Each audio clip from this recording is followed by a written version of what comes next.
All right, this is it. It all comes down to this. Chris Melling breaks off in the Ultimate Pool USA Kansas City Shootout final. Stephen Jameson and Stephen Wyatt here with you to guide you through what should be a big occasion. Two players from across the pond. One, I'm sure, very familiar with you. This man right here, Chris Melling. And another in Jordan Shepherd, who, if you didn't know him before today, well, you know him now. We've got two players here who know each other very, very well. You heard from Chris there a moment ago after his win over Sam Henderson in the semi-final. These two get along great on and off the table. They're good mates, as we say in the UK. But they are both fierce competitors, and they will be both itching to win this big prize. Should be a great game, Stephen. Yeah, you know, and we've seen so much good pool today. We've seen incredible play by several players who maybe we weren't familiar with. We've seen incredible play by people that we are familiar with, and all roads led to this matchup. Chris Melling, of course, the magician, and Jordan Shepherd playing with a borrowed cue and just getting used to the tables has really been immaculate in this shootout. I'm excited to see what happens here. There's potential for a lot of crazy stuff, especially with the outs that we've seen Chris Melling make. We've seen some crazy outs from Jordan Shepherd. And this is a different Chris here. This is a take his time route so far. We've seen Chris clear racks in, 45 seconds to a minute. And this is a 2-minute rack here, and it's not something I'm used to seeing. I think it's one of those where he had to play the table a little bit. It was a really, really fiddly finish, this. And, I mean, full credit to Chris. He's on the verge of getting it. He's one good shot away, you feel like. But it is a tough one. It's not a guarantee. Oh, that looked like it rolled off, honestly. That looked like it was in all the way. Well, we've seen the table play pretty well. Haven't seen anything too crazy. But, again, played it a little soft. And anytime you play a ball soft like that, there's always the potential. Oh, but wow. It actually hit the rail a little bit, so it probably helped promote coming out. That's such a tough shot.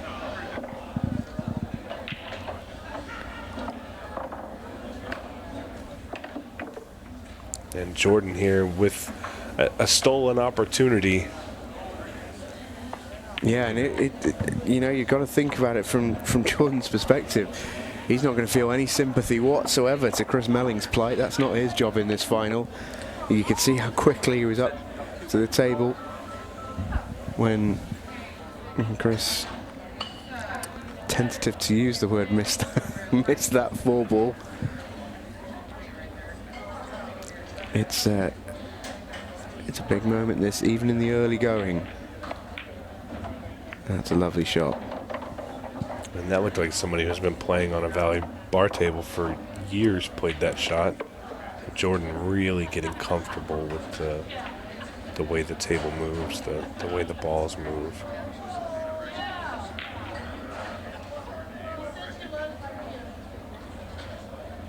And the arena, oddly, oh, wow. You can't use any more of that pocket than he just did. But it went in. That's what matters. It did. And the arena is oddly quiet here as these players finish out. Great shot there. Jordan Shepherd takes the first rack. It may have had a funny roll, but oh wow, cue ball flying. Chris getting unfortunate with the bad roll. Might get an opportunity here to bring it back. He won't be slow rolling anything on this run out. No, that's for sure. I think that's probably quite safe to say. And Jordan kind of having a look around after that empty break. And I love watching it because you saw there just a second ago, he's kind of leaned over looking at the screens in the arena and trying to see what happened on that break there. He's a very, what is the word, attentive to what's going on the table. He wants to know what happened. He wants to know the reactions. And I think a part of that is because he's not intrinsically sure himself. You know, if we were in, you know, Jordan Shepherd's world, which predominantly is on an English 8-ball table, he knows everything that's happening out there. You know, there's no mysteries, there's no surprises, but there's definitely still an element of mystery and surprise on this equipment at the moment for Jordan. It was something that Chris said in his interview after his semi-final victory, that if Jordan plays as he did in his semi-final, Chris fancies it a little bit. He's going to have to play better. And Jordan has been progressing through the day for me. He's played better every single match along the road. Yeah, and oh no. Now that was a very uncharacteristic miss. He did have to play off the ball. So into the rail, off the ball. It's actually what we call a ticky. When you go off the rail, off the ball, into the pocket. Called a ticky shot, but it wasn't extremely difficult, and Chris he missed it pretty badly. Yeah, by quite a way. Yeah. Didn't want to be anywhere near that thick on the ball there. If he wanted to touch it at all, he might not have had to. Oh, Jordan's played a bad shot there, you know. Yeah, the 12 ball rolling out to the 8 is rough. Yeah, I like the way that he's played it with a bit of authority to really get the 12 ball out of commission at the top end of the table. But yeah, the issue is that 8 ball now is tied up, and he's got a pretty serious shot to play. He can get there now though, because he's going to play the 3 and now the 7 and just bump this 8 ball out. That's okay. He got the bump that he needed. Maybe not the way he wanted it, but he got the one that he needed. Going to have a good shot on the 8 ball if he can navigate the 6, the 1, and the 5 up here.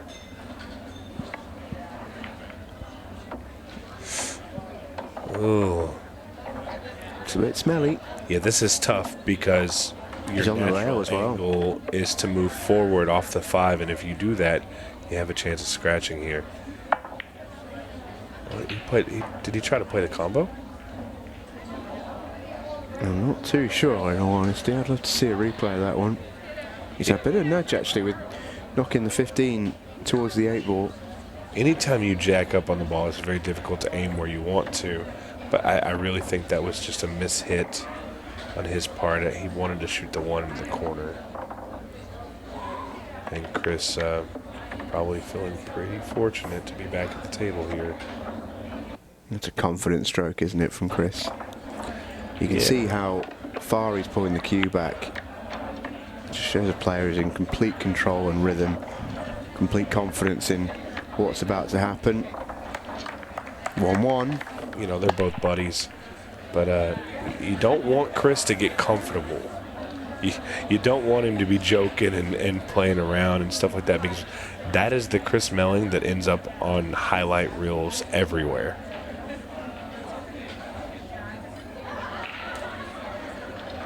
Another pretty good break from Chris Melling, but another dry break from Chris Melling. Been a bit of a feature. Yeah.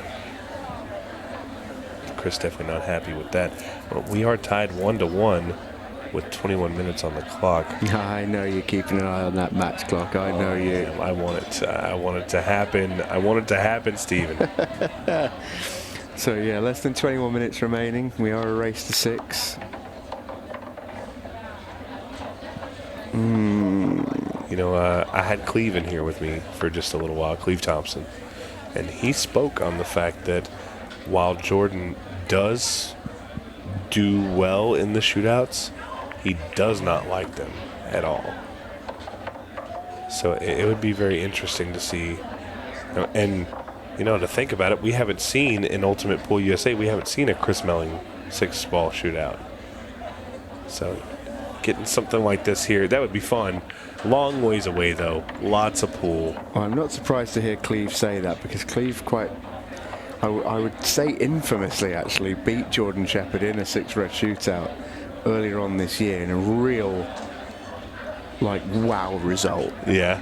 And yeah, I think that's from where Cleve got that sort of news. But yeah, you're right. I don't think, to be honest, I don't think many players love the 6-ball shootout. It has its place in events like this where, you know, there's a high emphasis on, it's almost like game show pool. In a way. But I think most players wouldn't be too upset if it made its way into fewer events, shall we say. But then when would we have any fun? Oh, well, that's the most important thing. I agree with that. Now, I actually like this here. I don't think he has a great opportunity to get anywhere except for the side pocket. He needs to roll. Yeah, he's good here. It's a lovely shot he's played. And Jordan Shepherd wants to sink this ball to make it 2-1 in the finals here at the Kansas City Shootout. There's a lot of pool left, but I do like the back and forth. The story of the day, though, apart from these two, for me would be young Sam Henderson, who got a couple of fabulous victories in his run to the semi-final. It's a dry break for Jordan Shepherd. Yeah, lots of stories told here today. Some heartbreaking, some heartwarming. Yeah. But the biggest story of them all is simply this. There's a title on the line, there's a trophy on the line, and there's some cash on the line, and these two guys are going to fight, dig, and claw their way to get that title. They both want it. Of course, Chris Melling played in the inaugural shootout that was eventually won by Darren Appleton and was knocked out by Jeffrey DeLuna for a little bit of an upset. Jeff really played well in that. So I think Chris really wants maybe a little bit of revenge. You know, he was probably seen as the big favorite for that event, so I feel like maybe he wants this one just a little bit more, you know? Yeah, maybe. I think he was given some consideration taking the 15 there, but surely not. Yeah, it's going to be the 11. It's very thin, the 15 is. I think the cue ball movement afterwards is maybe what deterred him. Oh. And just barely making that ball. Now he's going to have to lean here. This is not ideal on how he wants to cue this ball. Already a tough shot. Got even tougher. I think originally that was part of the plan. He definitely intentionally played the 11 into the thick side of the pocket just to hold the cue ball. But a knock-on effect is that he was hampered for his next shot, and now he's got a shot to play, and he's looking at trying to find a way to kick the 12.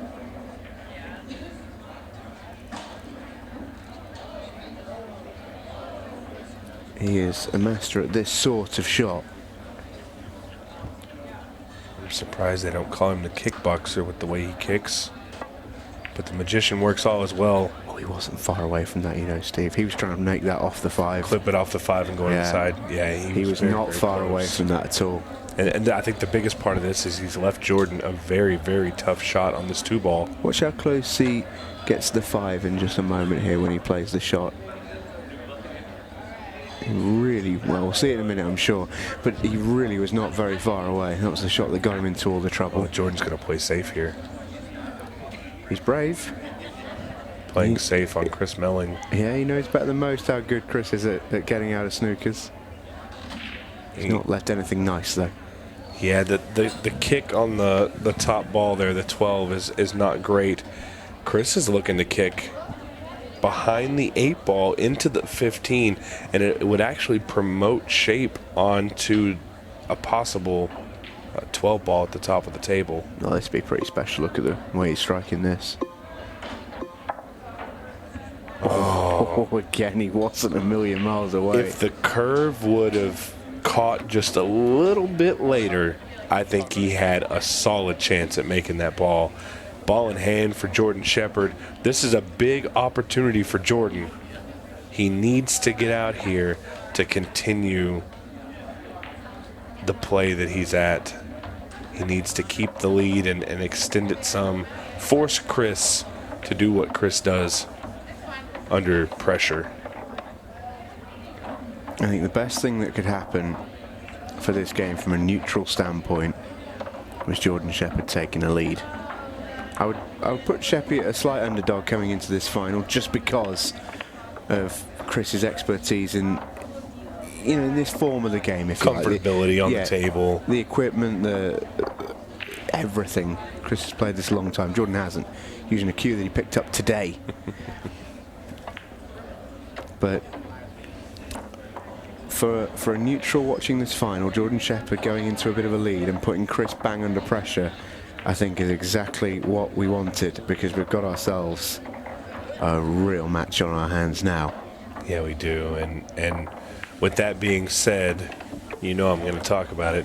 We're right around the 14-minute mark, which for these guys is probably incredibly slow. I think with the addition of more and more people into the arena, it's dry again. The table has just started playing a little differently, and Chris's break is not working for him. He's not doing anything wrong. The amount of balls on the move here, majority of the balls end up in the top half of the table. It's pretty unlucky, you got to say. Jordan Shepard just looks up there, got spooked by something in the area. Not too sure what happened there. He's okay. Well, I can't believe it's taken me this long to make this line, but I've always wondered who would win between a magician and a wizard. Yeah, I'm going to reuse a line that I've used over in the UK, just full transparency, because this matchup isn't new for me, but it is for the US listeners. And this right here is Paul's equivalent of the Prestige. I love it. I love it. Well, right now, the wizard is winning because he does have a lead and he is in control of this rack. Is that Christian Bale's character? Or oh, he's in good shape here. Here's Jordan, he really is. And even with plenty of time remaining and 13 minutes in shootout pool with plenty of time, a 4-1 lead feels like a big lead. I feel like there's a Harry Potter reference somewhere, but I can't think of one, so I'm just going to leave it at that. Probably for the best at this point. Yeah, pretty good from Jordan, and you can just see he's just starting to fizz. Yeah, he's looking really good. When Jordan's on in full form, Stephen, I don't think we've really seen it properly in the shootout today. You've not seen what I'd describe as his final form. So it's that feeling of being at the table and you don't see anything except for the table. When a player gets like that, they can be the most dangerous person in the room. And we haven't seen that gear from Jordan. And to be fair, we haven't seen it from Chris either. Another dry break. Incredibly. That's a very good opening shot from Chris Melling. And these spots look very, very inviting indeed.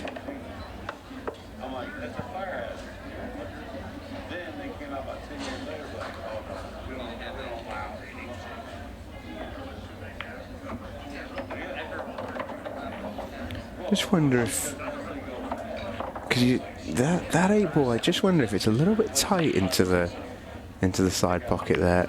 Oh no, that's that flies in. Yeah, if there's room between the rail and the pocket, or the rail and the ball, it can definitely go in from that type of angle. It did just give it a little tickle, just to help it on its way. It doesn't matter anymore. Yeah. Because Chris is good at doing that. Oh, no. Wow. What just happened? Did not see that coming. Just did not see that coming. Oh, man. That could be the biggest moment of the day so far. And that's extremely unfortunate for Chris there, because he really had everything laid out well. What just happened here? Can he see this 13 ball? He can see the 12, though. He's got the 12, and he's got the roll into the cluster. Yeah, that could have gotten really rough for a second, but it's going to work out. And Jordan here, I think he kind of knows where we are in the match. He knows we're getting close to that 10-minute mark. He's not thinking about 10 minutes. He's thinking about the hill. He's extremely comfortable with the lead here. Yeah, this is just about taking care of your work, not getting too excited, still concentrating on every part. Hey, don't want to get complacent. Make the balls. Keep doing what you're doing.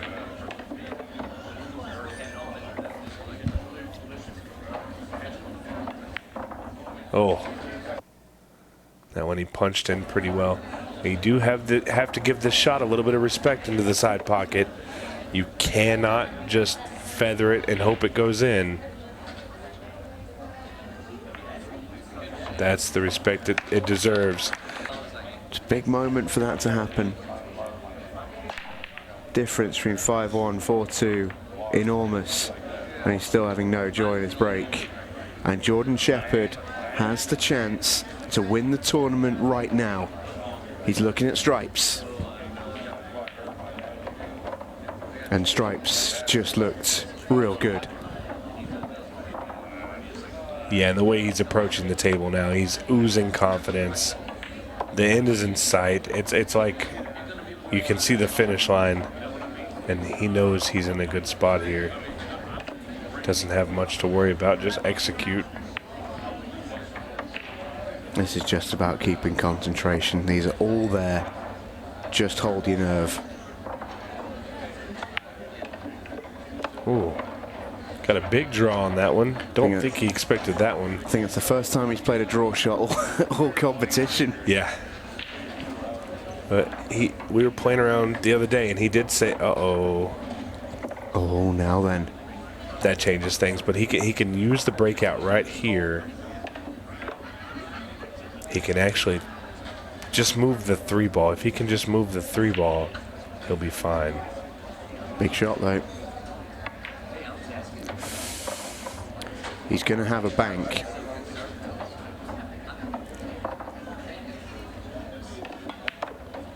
Oh, he's going to have more than that. Oh, he's going to have less than that. Or is he? Yeah. Oh, what do you do here? He's going to cross it. Didn't even think about it. What a way to win it for Jordan Shepherd.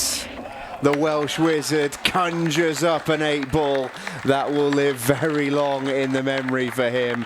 A spectacular victory. 6-1 over Chris Melling. What a performance. And in Jordan Shepherd's first ever American pool tournament, he has gone and won it. Absolutely amazing. Didn't even think about the last shot. He was feeling so good. He looked at it and he said, you know what, I'm just going to make it. And he fired it in the hole with such confidence. Wow, congratulations, Jordan Shepherd. Your Kansas City Shootout champion is Jordan Shepherd.